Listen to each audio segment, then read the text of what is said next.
know, I didn't have to pay for it. It was free. Chutz mizeh shu kol. So we'll say, so in general, person behind the whenever counter you was see the like, name, for "You example, want or the word the pharmacist Elohim, to talk to you?" Like, if I had said yes, it would have been like, it's always I a guess that reference to means Hashem.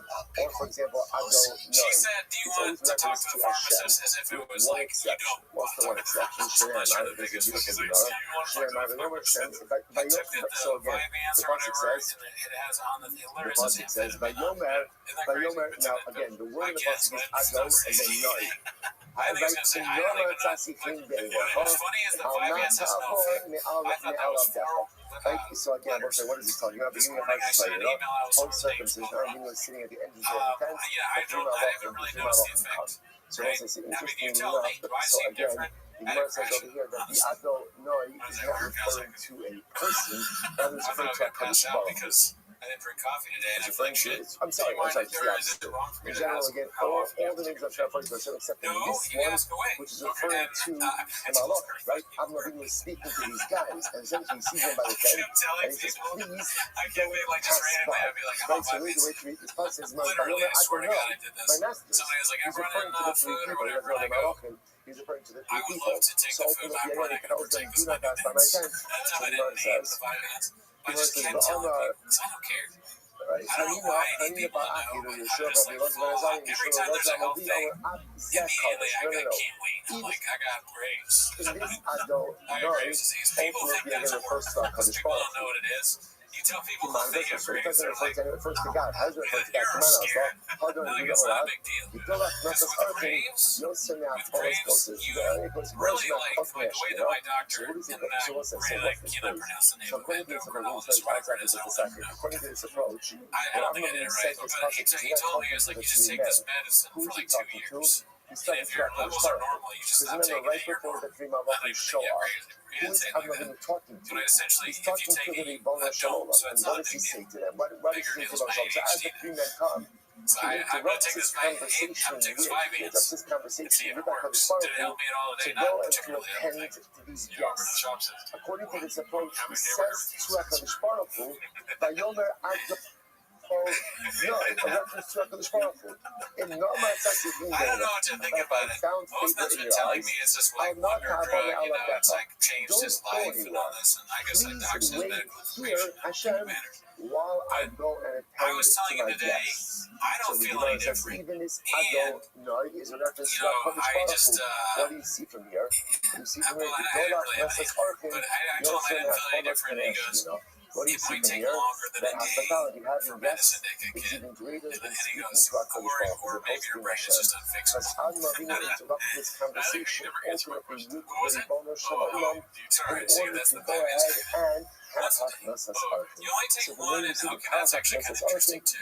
This is a health show now. I think people need to know, like, because you think of, don't act like you don't think about these kinds of things. Like, you want to know, before I took this, I wanted to know what is the process of taking a drug like this with the doctor, not the prescribed doctor for drugs and all. We'll pick up with this piece tomorrow. Left and right asking for pills, that job, I'll tell you what, it's like, well, look, I heard do it with like a ginger pitcher bit David, you know what I mean? So, like, he's an insurance guy, he's talking about health and stuff. Yeah, I guess so. You're wearing a fucking blazer. I had an interview today, okay? Oh, okay. So but anyways, enough about my success. No, I mean, look, so I take the pill. What was I talking about? The pill of the... Oh, how you take it once a day? I take it once a day. Oh, yes. So, the process. This is another thing he explained to me. Because, I don't know if it's because I have Graves or you just always have to take it with Vyvanse, but you have to check your blood pressure. So, he says, you gotta check your blood pressure, so buy an Amazon blood pressure thing. So, buy one of these wrist blood pressure things. And you're supposed to check it before you, well, the internet says you're supposed to check before just to see what's normal, but he was just like, checking it an hour after you take the Vyvanse to make sure it's good, and then do that 3 times a week, and do the average of